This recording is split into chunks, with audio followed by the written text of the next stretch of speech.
नमस्कार दोस्तों, मैं Jitendra Kumar, target science centre YouTube channel में आपका स्वागत है।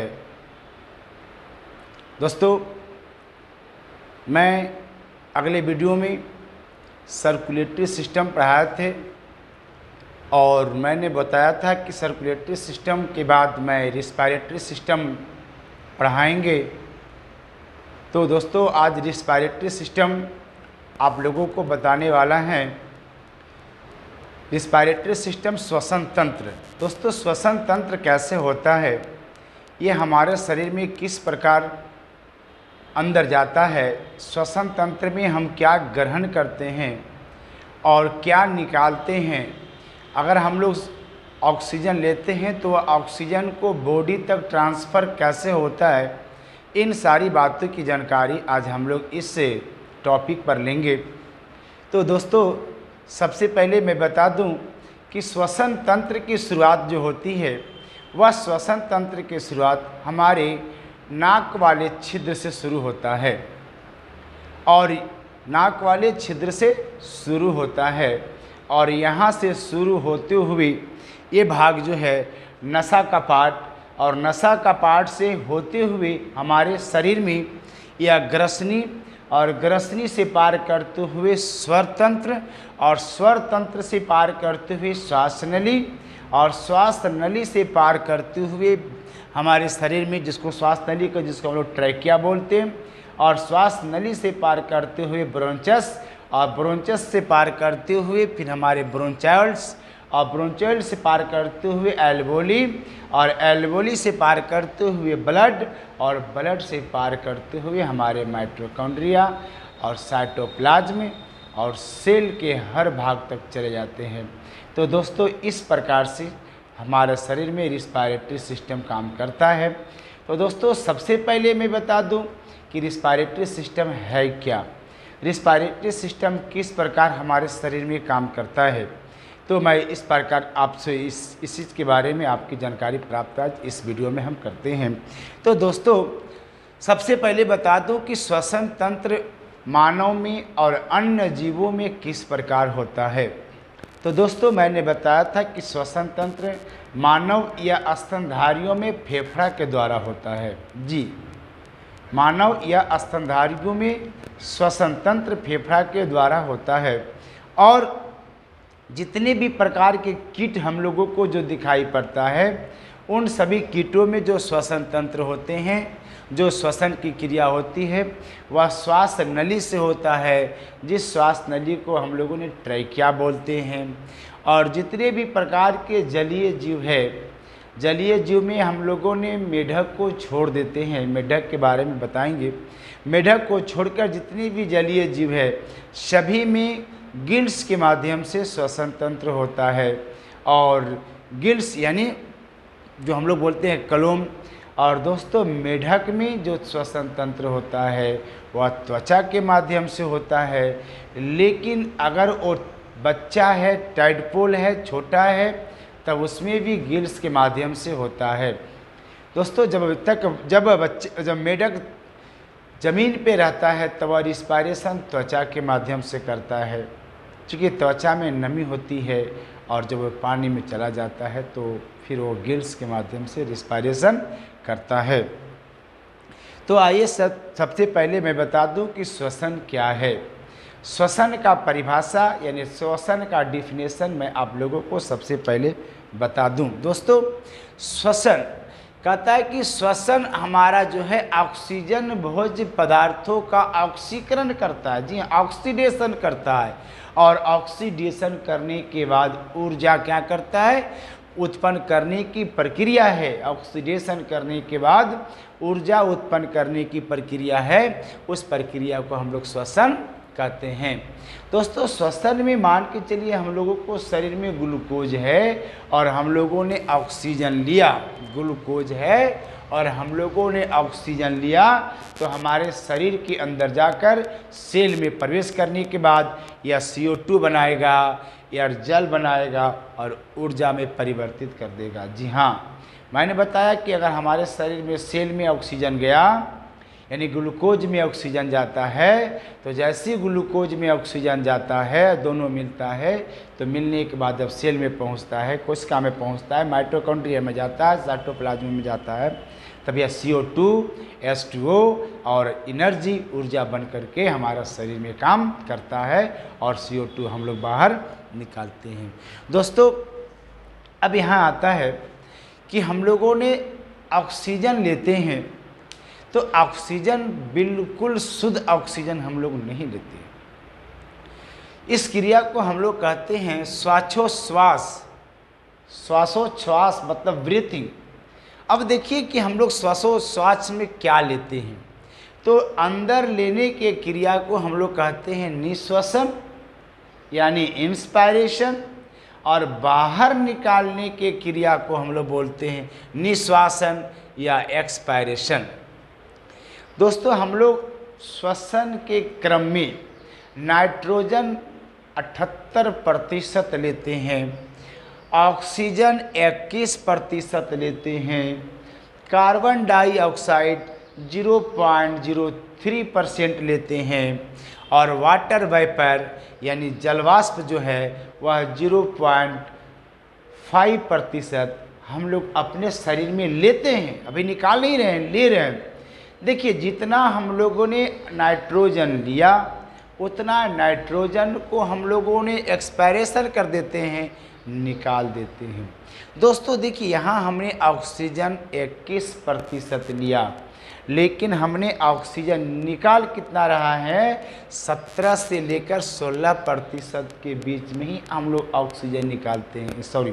ऑक्सीजन का हम लोग निकाल पाते हैं, नहीं ग्रहण कर पाते। बाकी सब क्या हो जाता है, तो बाकी जो है उसमें जो हम लोगों ने CO2 0.03% लिया, वह कार्बन डाइऑक्साइड यानी CO2 जो है वह 4% बन जाता है, और हमने जो वाटर वेपर यानी 0.5% लिया, वह वाटर वेपर जो है हमारे पास जलवाष्प 6.5% में वृद्धि हो जाता है। यानी जितना ऑक्सीजन हम लोग लेते हैं उतना ऑक्सीजन हमारे शरीर से बाहर निकलता नहीं है, वह ऑक्सीजन कुछ जलवाष्प बनकर, वाटर वेपर बनकर, और कुछ CO2 की मात्रा में वृद्धि करके हमारा शरीर से बाहर निकाल देता है।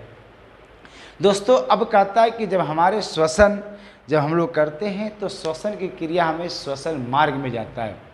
श्वसन की क्रिया हमें श्वसन मार्ग में जाता है, तो श्वसन मार्ग में जाने से कहता है कि उस श्वसन मार्ग को वायु जिस मार्ग का अनुसरण करती है उसे हम लोग श्वसन मार्ग कहते हैं। जी हाँ, वायु जिस मार्ग का अनुसरण करती है, जिस मार्ग से पार करती हुई हमारे शरीर के अंदर तक जाती है, उस क्रिया को हम लोग श्वसन मार्ग कहते हैं।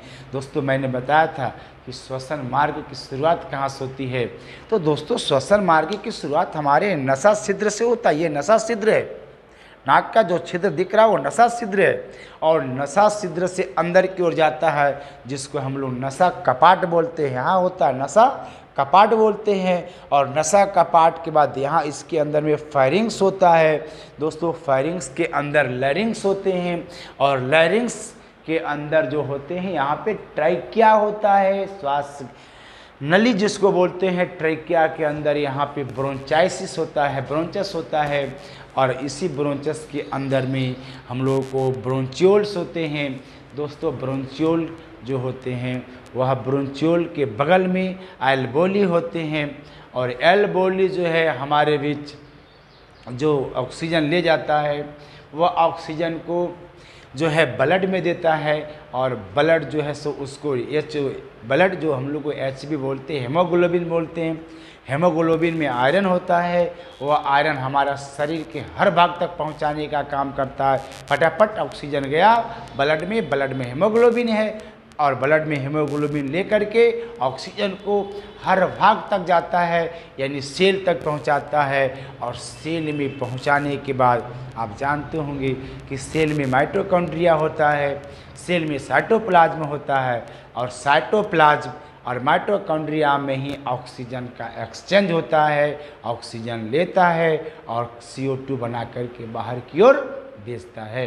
तो दोस्तों इतनी सारी रास्ते से हमारा शरीर में ऑक्सीजन यानी ऑक्सीजन पार करते हुए हमारा शरीर का सेल तक पहुंचता है और वहां से फिर कार्बन डाइऑक्साइड लेकर के फिर हमारे नसा छिद्र के माध्यम से बाहर निकालते हैं। दोस्तों मैंने बताया कि नसा छिद्र होता है, कपाट होता है, कृष्णि होता है, स्वर तंत्र होता है, ट्रैकिया होता है, ब्रोंचस होता है, ब्रोंचिली होता है, अल्वोली होता है, ब्लड होता है, माइटोकॉन्ड्रिया होता है, साइटोप्लाज्म है जो शरीर के अंदर में जो कार्बन डाइऑक्साइड को बनाता है और ऑल से लंग्स में लिया करके फिर वापस कर देता है। दोस्तों इस फिगर को देखेंगे अब, ये मेरे ट्रैकिया है। मैंने बताया कि यहाँ के बाद ये ट्रैकिया यहाँ शुरू होता है, ये हमारे शरीर का ट्रैकिया है। ट्रैकिया में जैसी ऑक्सीजन जाता है ये हमारा लंग्स का पलूरा है, ये हमारा लंग्स का पलूरा है और जैसी पलूरा में जाता है तो इसके चारों तरफ रिक्त स्थान है, जिस रिक्त स्थान को हम लोग ब्रोंचस कहते हैं। और ब्रोंचस में देखते होंगे कि कुछ इस प्रकार का ये ब्रोंचस का ये भाग है, जो ये भाग है ब्रोंचस का ये भाग है जिसको हम लोग ब्रोंचियोल कहते हैं। तो ब्रोंचस से पार करते हुए ब्रोंचियोल में जाता है और जैसे ब्रोंचियोल में पहुंचता है तो तुरंत इसमें से एल्वोली, ये सब एल्वोली है, ये सब एल्वोली है। जैसे एल्वोली में पहुंचता है तो एल्वोली ऑक्सीजन को लेता है और लेने के बाद वह ब्लड को देता है, जिसके चारों तरफ हेमोग्लोबिन होते हैं और ब्लड को देता है और ब्लड में उपस्थित होते हेमोग्लोबिन, क्योंकि हेमोग्लोबिन आयरन की वजह से बनता है और हेमोग्लोबिन में ले करके ऑक्सीजन को तरह दनादन लेकर के चलना शुरू कर देता है और हेमोग्लोबिन ऑक्सीजन को देता है और फटाफट वहाँ से CO2 उठाता है और शरीर का हर भाग तक पहुँचाने का काम करता है। तो दोस्तों अब हम कहते हैं अगला है कि सांस लेने से लेकर हमारे शरीर में ऊर्जा बनाने तक की प्रक्रिया। सांस लेने, चूँकि हमने सांस लेते हैं और वह सांस लेने के बाद जो ऑक्सीजन है हमारे शरीर के अंदर जाता है और वह ऊर्जा प्रदान करता है। तो सांस लेने से ऊर्जा प्रदान करने की प्रक्रिया को 3 भागों से गुजरना पड़ता है, 3 भागों में बांटा गया है। पहला है बाह्य श्वसन, एक्सटर्नल रिस्पायरेशन। दूसरा है गैसों का शरीर में परिवहन यानी ट्रांसपोर्टेशन ऑफ द गैस। और तीसरा है आंतरिक श्वसन यानी इंटरनल रिस्पायरेशन। दोस्तों हमने बताया अभी कि हम लोगों ने श्वास में जो लेते हैं वो हमारा शरीर में जाता है, वह 3 प्रकार से हमारा भाग होते हैं। एक होता है एक्सटर्नल, दूसरा होता है ट्रांसपोर्टर और तीसरा होता है इंटरनल। और ये तीनों कैसे काम हमारे शरीर में करते हैं मैं आपको आगे की ओर बताता हूँ, आप देखते रहें, वीडियो में बनते रहें। दोस्तों बाह्य श्वसन कहता है कि प्राणियों और वातावरण के बीच, जी हाँ, प्राणियों और वातावरण के बीच श्वसन गैस जो है ऑक्सीजन CO2 का आदान प्रदान करता है। प्राणियों और वातावरण, जो वातावरण में जो हम लोग चलते हैं उसमें क्या करता है कि वातावरण के बीच श्वसन गैस और ऑक्सीजन और CO2 का आदान प्रदान करता है और उस क्रिया को हम लोग वायु श्वसन कहते हैं। इसको हम लोग दूसरे तरह से भी बोल सकते हैं कि ऑक्सीजन को शरीर में आना, जी हाँ, इसका दूसरी तरह से डेफिनेशन है कि ऑक्सीजन को शरीर में आना और शरीर से कार्बन डाइऑक्साइड को बाहर निकलने, इस क्रिया को हम लोग जो है से वायु श्वसन या एक्सटर्नल रिस्पायरेशन कहते हैं। जी हाँ, श्वसन में ऑक्सीजन जाना और CO2 बनकर बाहर निकालना, इस क्रिया को ही तो हम लोग जो है से वायु श्वसन कहते हैं, एक्सटर्नल रिस्पायरेशन कहते हैं। दोस्तों अब मैं दूसरा बताता हूँ, गैसों का परिवहन यानी ट्रांसपोर्टेशन ऑफ गैस। कहता है कि ऑक्सीजन और CO2 का लंग्स से शरीर की कोशिकाओं तक पहुँचाना। जी हाँ, ऑक्सीजन और CO2 को लंग्स से शरीर के कोशिकाओं तक पहुंचाना और फिर कोशिकाओं से वापस फेफड़ा यानी लंग्स तक लाना। ये जो बीच की जो प्रक्रिया होती है, लाना और ले जाना, लाना और ले जाना, इसी प्रक्रिया को तो हम लोग ट्रांसपोर्ट कहते हैं और ट्रांसपोर्ट ऑफ द गैस कहते हैं। चूँकि गैस जाती है और लंग्स तक से शुरू होता है और शुरू होकर के शरीर का हर कोशिका तक जाता है और फिर हर कोशिका से CO2 को लंग्स तक लाकर शरीर से बाहर निकालते हैं। इसी प्रक्रिया को तो हम लोग ट्रांसपोर्टेशन ऑफ गैस कहते हैं। दोस्तों आगे कहता है कि श्वसन में गैसों के शरीर में ट्रांसफ़र करने का काम ब्लड करता है।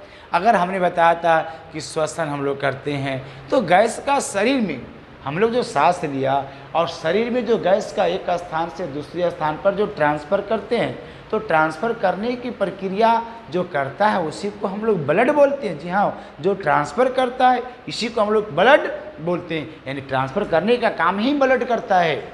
जी हाँ, अब कहता है कि ऑक्सीजन का परिवहन रक्त की उपस्थिति में होता है, यानी रक्त का उपस्थिति में होता है। तो मैंने बताया कि रक्त में हेमोग्लोबिन पाए जाते हैं और हेमोग्लोबिन जो है तुरंत उठाया ऑक्सीजन जाकर के कोशिका को दिया।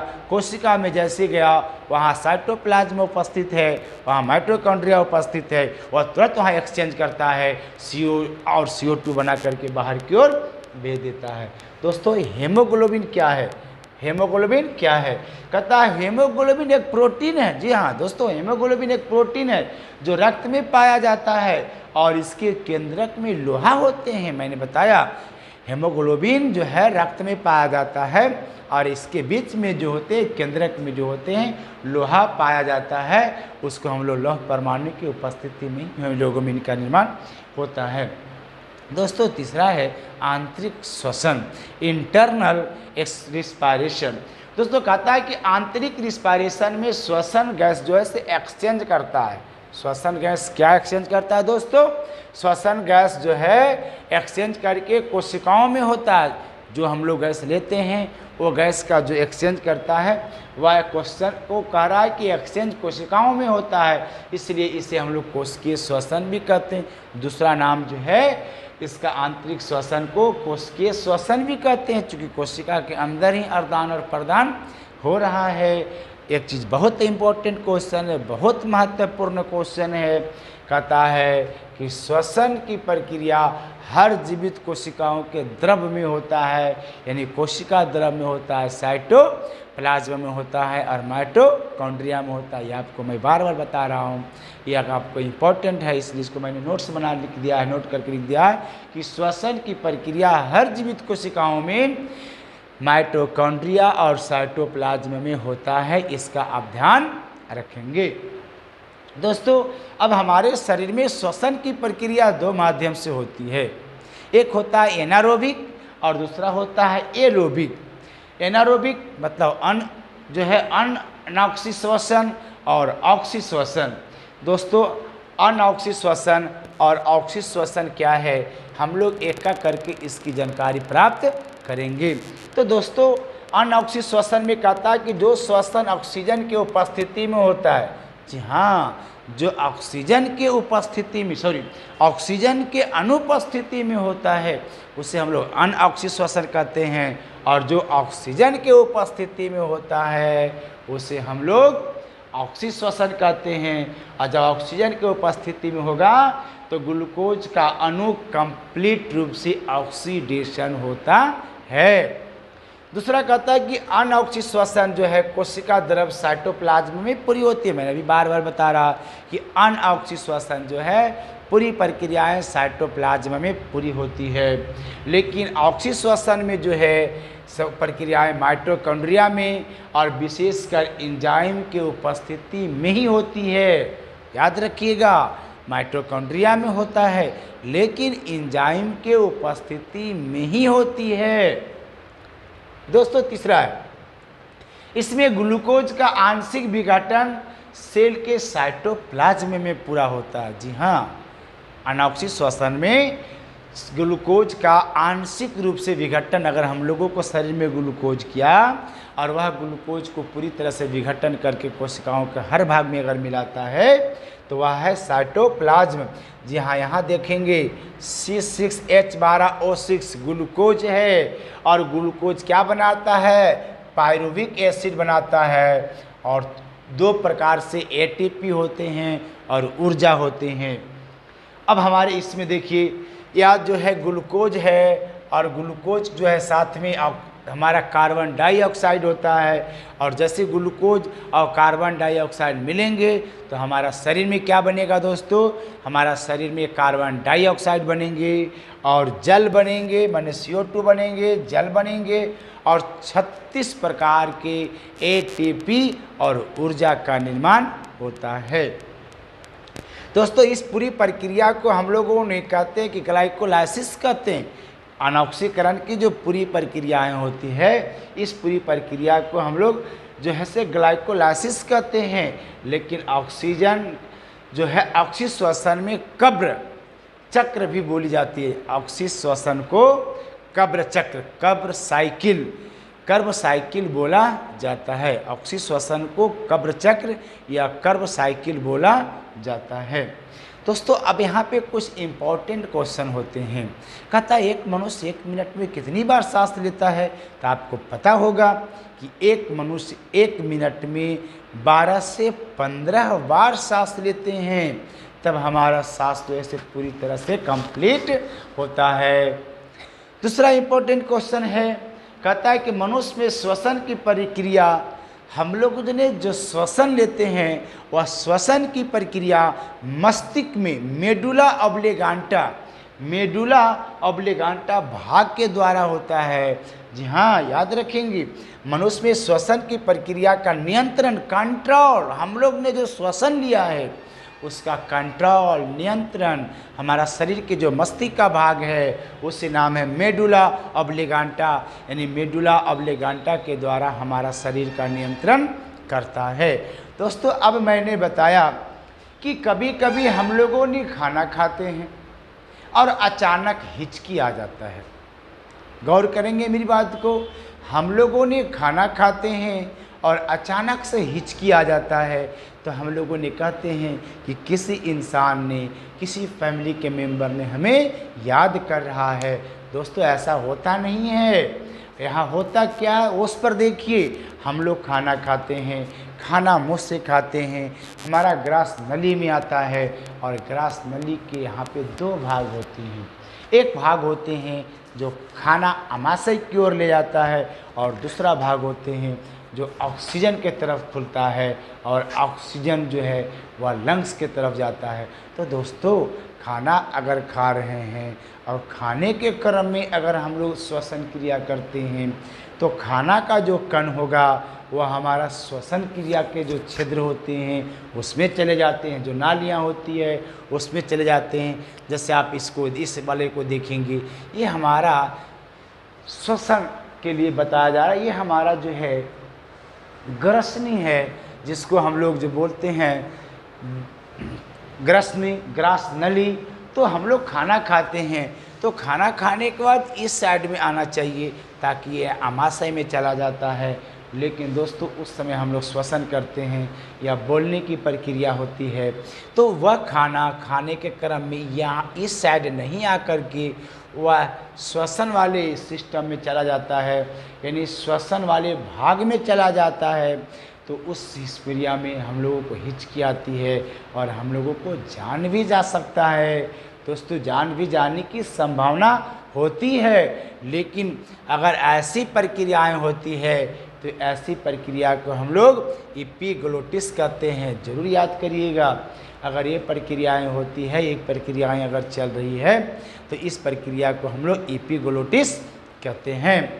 दोस्तों मैंने बताया आप लोगों को कि हम लोग रिस्पायरेशन करते हैं। रिस्पायरेशन में श्वसन मार्ग में हमारे ऑक्सीजन आता है और पूरे ऑक्सीजन ही नहीं, नाइट्रोजन भी आता है, ऑक्सीजन भी आता है, आपका वाटर वेपर भी आता है और दोस्तों CO2 के साथ साथ CO2 भी आता है। और सभी प्रकार के आने के बाद हमारा हार्ट में जाता है। और हार्ट की प्रक्रियाएं कैसे जाती है मैंने बताया कि जैसे हमारा शरीर में लंग्स में पहुंचता है तो लंग्स में पहुंचने के बाद हमारे क्या ब्रोंचस होते हैं, ब्रोंचली होते हैं, एल्वोली होते हैं। तो ये क्रियाएं के जब पार करता है तो इसकी चारों ओर में ब्लड होते हैं। ब्लड के बाद उस ब्लड के अंदर हमारे जो शरीर के अंदर जो ब्लड हैं और उस ब्लड के अंदर हेमोग्लोबिन है और उस हेमोग्लोबिन के अंदर आयरन पाए जाते हैं। वही आयरन तो आदान प्रदान करता है, जो एक्सचेंज करता है O2 को CO2 में और CO2 को O2 में एक्सचेंज करता है, वही एक्सपायरेटरी सिस्टम। और जो हमने बताया कि अब वही इसी मार्ग को हम लोग कहते हैं बाह्य श्वसन, एक्सटर्नल रिस्पायरेशन और इंटरनल रिस्पायरेशन कहते हैं।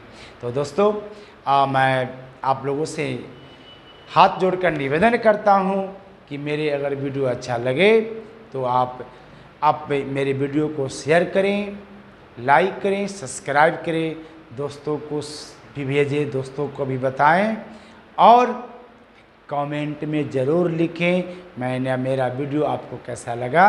दोस्तों मैं अगले वीडियो में ब्लड से संबंधित आप लोगों को वीडियो बनाकर अगले वीडियो में देंगे।